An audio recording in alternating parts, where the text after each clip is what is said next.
신앙은 주일 예배 한 번으로 끝나지 않고 매일의 삶 속에서 드러나야 합니다. 그러나 많은 사람들은 하나님과 동행하는 삶을 특별한 경험이나 큰 사건에서만 찾으려 합니다. 하지만 하나님은 우리의 하루하루 평범한 일상 속에서 함께 하시며 은혜를 베푸십니다.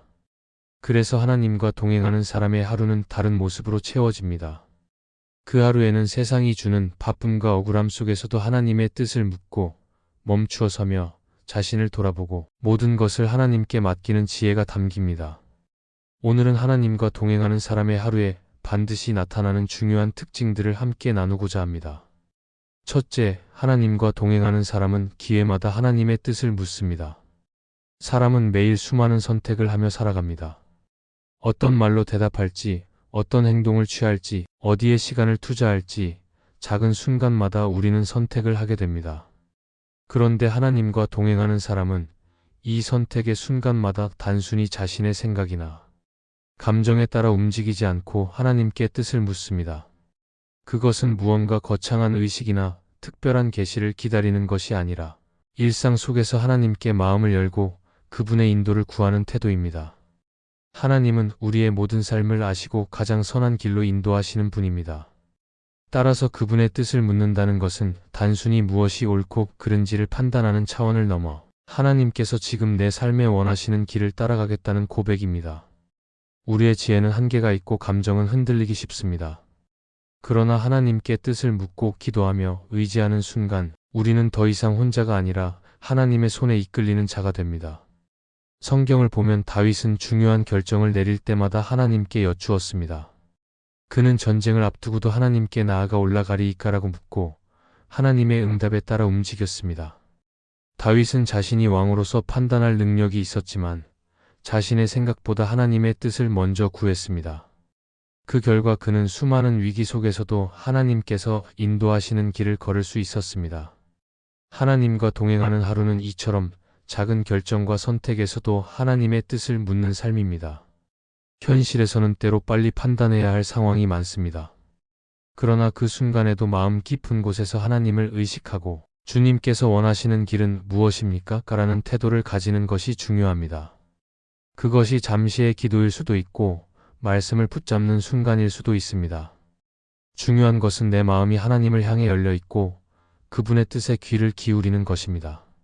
그럴 때 우리의 하루는 더 이상 내 힘으로만 사는 날이 아니라 하나님과 함께 걷는 날이 됩니다. 하나님의 뜻을 묻는 사람은 실수와 실패 속에서도 다시 일어날 수 있습니다.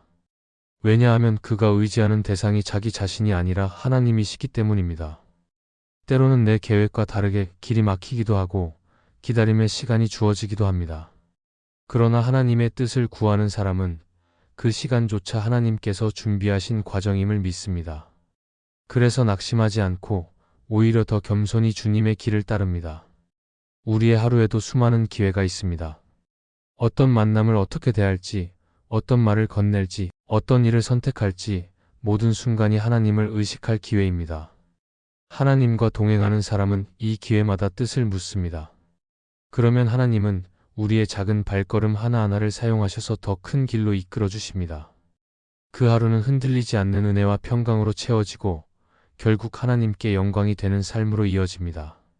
따라서 하나님과 동행하는 사람의 하루는 결코 우연히 흘러가는 시간이 아닙니다. 기회마다 하나님의 뜻을 묻고 그 뜻을 따라가는 순간 그 하루는 하나님께서 함께 하시는 복된 하루가 됩니다. 둘째, 하나님과 동행하는 사람의 하루에는 바쁜 걸음 속에서도 멈춤이 있습니다. 사람은 하루를 살아가며 늘 바쁩니다. 해야 할 일들이 끊임없이 이어지고 책임과 의무는 줄어들지 않습니다. 그래서 우리는 잠시도 멈추지 않고 달려야 한다는 압박 속에 살 때가 많습니다. 그러나 하나님과 동행하는 사람은 이 분주한 일상 속에서도 반드시 멈출 줄 압니다. 그 멈춤은 단순히 쉬기 위한 시간이 아니라 하나님 앞에서 마음을 가다듬고 방향을 확인하는 중요한 시간입니다. 멈춤은 게으름이 아니라 하나님과 다시 연결되는 순간이며 영혼이 숨을 고르는 자리입니다. 예수님의 삶은 이 사실을 잘 보여줍니다. 공생의 동안 예수님은 수많은 사람들을 만나셨고 병을 고치시며 제자들을 가르치셨습니다. 누구보다 바쁜 시간을 보내셨지만 중요한 일을 앞두고는 늘 조용한 곳으로 물러나 기도하셨습니다. 새벽에 한적한 곳에서 홀로 아버지께 기도하셨고 많은 무리들이 몰려와도 하나님과의 시간을 잃지 않으셨습니다. 그분의 사역은 바쁘고 치열했지만 멈춤의 시간이 있었기에 아버지의 뜻을 놓치지 않고 끝까지 완전하게 걸어갈 수 있었습니다. 우리의 현실 속에서도 멈춤은 반드시 필요합니다. 아침에 눈을 뜨자마자 스마트폰을 확인하고 하루 종일 업무와 학업, 사람들과의 약속에 쫓기다 보면 하나님께 시선을 두기 어렵습니다. 그러나 잠시라도 멈추어 하나님께 집중하는 시간을 가지면 우리의 마음은 새로워집니다. 출근길 짧은 기도, 점심시간 말씀 묵상, 저녁에 하루를 돌아보며 감사하는 작은 멈춤이 하루 전체를 바꾸어 줍니다.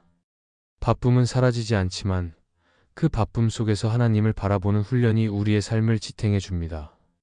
멈춤은 또한 내 마음을 치유하는 시간이 됩니다. 쉼없이 달리면 몸은 지치고 마음은 메마르며 결국 관계까지 무너지게 됩니다. 그러나 하나님 앞에 잠시 멈추어 서면 내 안에 쌓였던 긴장과 두려움이 풀리고 다시 살아갈 힘이 솟아납니다. 멈춤은 단순한 휴식이 아니라 하나님께 나의 자리를 내어드리는 행위입니다. 내가 잠시 멈추는 동안 하나님께서 일하실 수 있도록 맡기는 믿음의 행동입니다. 그래서 멈춤은 신앙의 연약함이 아니라 하나님을 더 의지하는 힘 있는 선택입니다. 바쁘다는 이유로 멈춤을 잃어버리면 우리는 결국 하나님과의 동행을 잃습니다. 삶은 끊임없이 우리를 몰아붙이고 그 속에서 우리는 하나님이 아닌 나 자신을 의지하게 됩니다. 그러나 멈춤은 하나님이 여전히 내 삶의 주인이심을 고백하는 순간입니다. 나의 시간이 하나님의 손에 있다는 것을 인정하는 태도입니다. 하나님과 동행하는 사람은 바쁜 걸음 속에서도 멈추며 그 순간 하나님께 다시 방향을 맞추고 앞으로 나아갈 힘을 얻습니다. 결국 하나님과 동행하는 하루에는 반드시 멈춤이 있습니다. 그 멈춤은 단순히 일을 멈추는 것이 아니라 하나님께 나를 내어드리고 새 힘을 공급받는 시간입니다. 바쁨 속에서도 멈출 수 있는 사람, 그 사람이 진정으로 하나님과 동행하는 사람입니다. 멈춤이 있는 하루는 분주하지만 방향을 잃지 않고 무겁지만 무너지지 않으며 결국 하나님의 은혜로 충만하게 채워집니다. 셋째, 하나님과 동행하는 사람의 하루에는 억울함을 하나님께 맡기는 지혜가 있습니다. 사람이 살아가면서 가장 견디기 힘든 순간 중 하나는 억울한 일을 당할 때입니다. 내가 잘못하지 않았는데 오해를 받고 정직하게 살아가려 했는데 부당한 대우를 받을 때 마음 깊은 곳에서 분노와 슬픔이 일어납니다. 우리는 본능적으로 스스로를 변호하고 싶어하고 상대에게 같은 아픔을 주어야 한다는 마음이 생깁니다. 그러나 하나님과 동행하는 사람은 다른 길을 택합니다. 그는 억울함을 자기 손에 쥐지 않고 하나님께 맡깁니다. 이것은 약한 선택이 아니라 오히려 믿음의 용기이며 영적 성숙의 증거입니다. 억울함을 맡긴다는 것은 현실의 고통을 무시하거나 감정을 억누른다는 의미가 아닙니다. 그것은 내 힘으로 해결할 수 없는 문제를 하나님께 올려드리고 하나님의 때와 방법을 신뢰하는 태도입니다. 우리가 직접 해결하려고 하면 잠시 속은 시원할지 몰라도 결국 더 큰 상처와 분열을 남깁니다. 그러나 하나님께 맡기는 사람은 하나님께서 공의로 판단하시고 가장 선한 방법으로 해결해 주실 것을 믿습니다. 이 믿음이 억울함을 견디게 하고 마음을 무너지지 않게 붙들어 줍니다. 성경 속 다윗의 삶은 억울함을 맡기는 지혜의 대표적인 본보기입니다. 그는 사울에게 이유 없는 미움을 받아 도망 다니며 수많은 고난을 겪었습니다. 사울이 자신을 죽이려 했을 때도 다윗은 스스로 보복하지 않았습니다.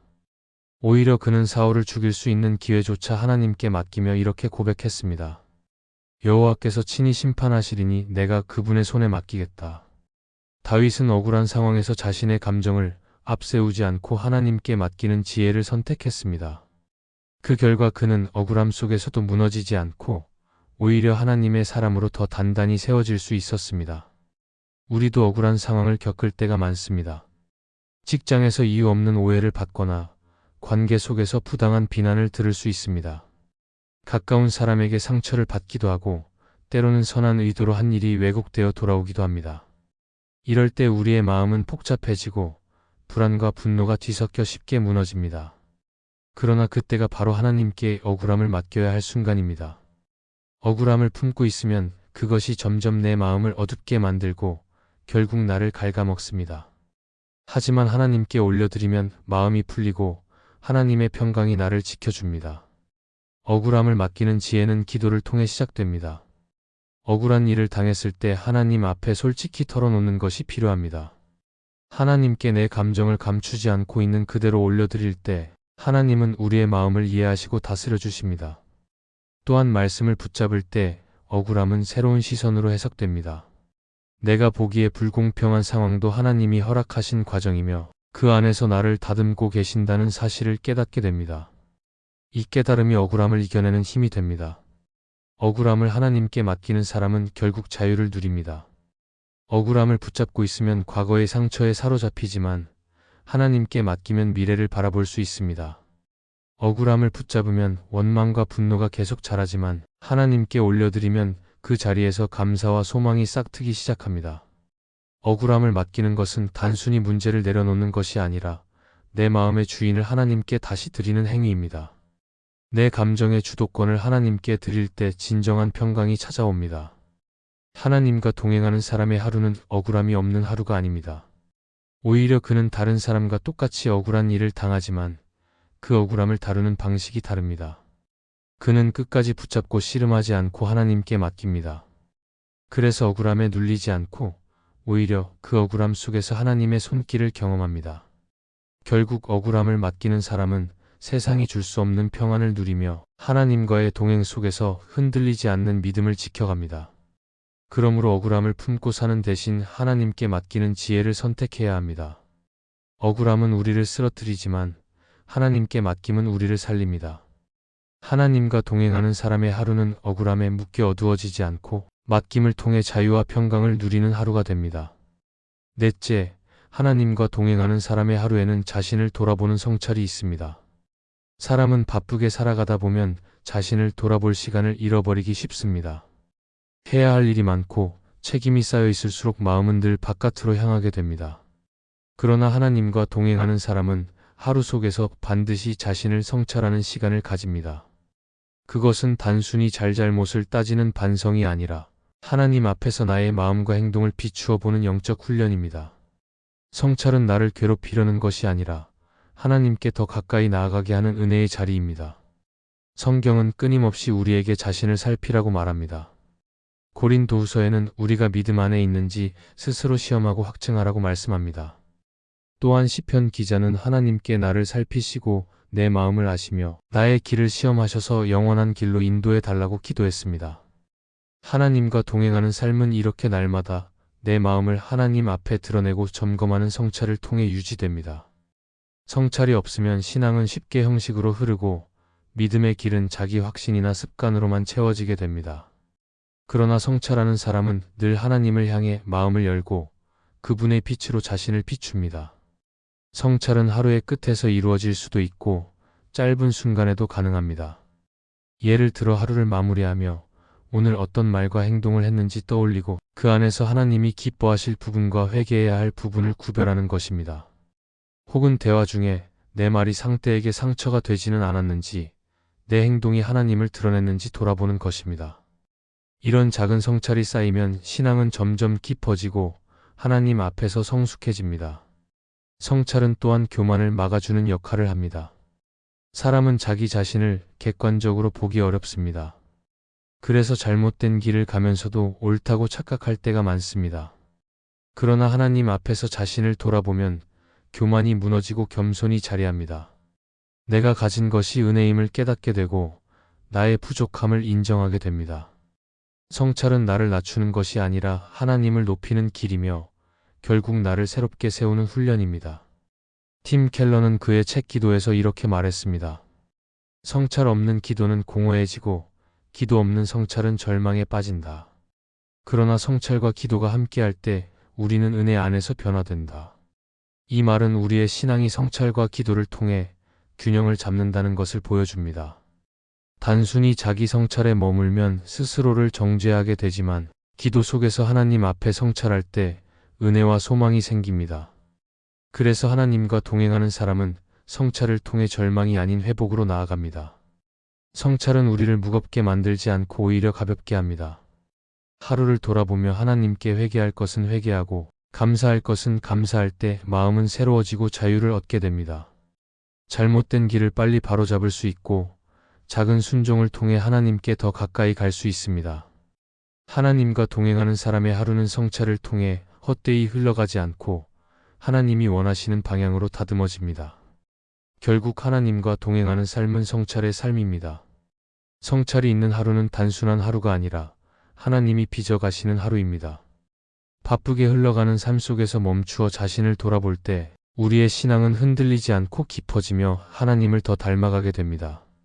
하나님과 동행하는 하루는 특별한 사건에서만 드러나는 것이 아니라 작은 순간마다 하나님을 의식하며 살아가는 데서 나타납니다. 뜻을 묻고 멈추어 서며 억울함을 맡기고 자신을 성찰하는 이 훈련이 쌓일 때 우리의 삶은 흔들리지 않고 단단해집니다.